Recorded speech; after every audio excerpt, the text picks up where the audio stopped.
Here we are again in the street, on the bus stop, waiting for the bus. We are going to the Grand Mosque. Actually, it's very near, but we're waiting for the bus to come there at the gate.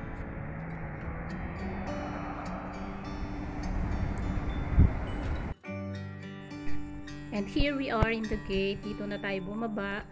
At kitang-kita at tanaw na natin ang Grand Mosque. Pero naglalakad lang tayo dahil bawal pumasok ang sasakyan doon sa ground. So ito yung ground. At ayun pa ang Grand Mosque sa may tatanggi dito. At lalakarin natin yan. Going there is the dome. Andun ang daanan papunta sa Holy Grand Mosque, yung mga dome. So yeah, this one, there is stairs there and escalator going down. At maglalakad tayo doon sa ilalim papunta sa doon. Yan. Ikaw na lang Yan na yung loob niya. Maraming mga tindahan dyan sa loob. Swerte tayo at nakarating tayo dito sa Grand Mosque.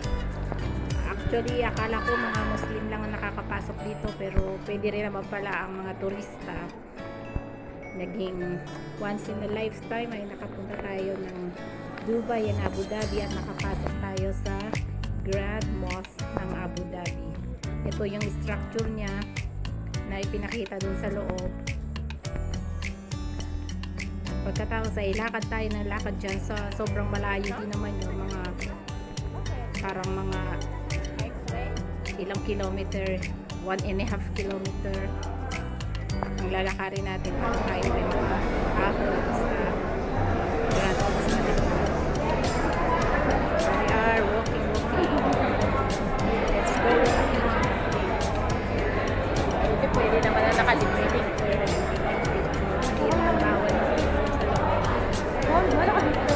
Pinag-aabayan ng mga basta lang nakatarha kahit hindi nakaabaya ay pwede naman palang pumunta basta may tarha lang. Ayan yung mga pictures dyan sa hallway, different kinds of pictures, mga beautiful spot. At nandyan rin si Pope, nang bumisita si Pope sa Abu Dhabi, may picture din si Pope diyan. Yan yung loob ng Grand Mosque na naka-picture sa labas.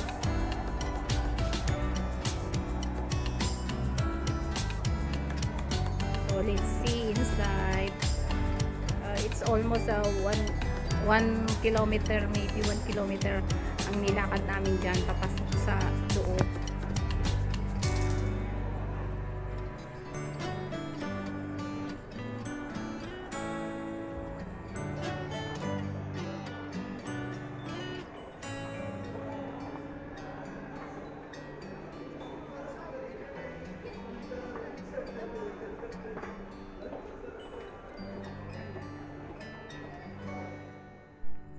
And here we are, nakaahon na tayo sa underground passage na nilakad natin ng almost 30 minutes o 45 minutes.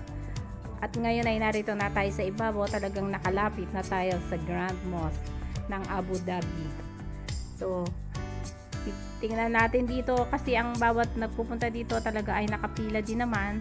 Kahit mga ibang lahi, India, Pakistan, lahat ng lahi halos konti nga lang kaming mga Pilipino, pero talaga kami ay naka-fall in line pagpasok dito at lahat ng kulay dito ay gold.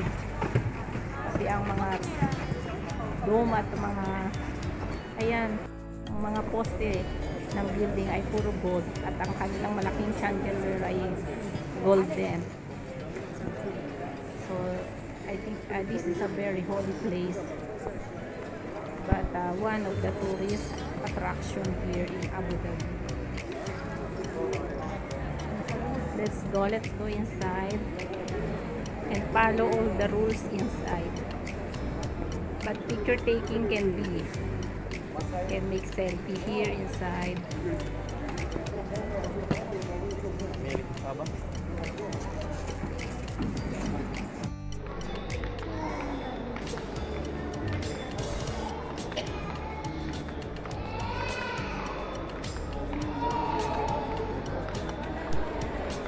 see every sulok ng mga foundation nila talagang pure of gold at almost lahat ay na with a combination of white and the gold. So sobrang yaman talaga ng Grand Mosque.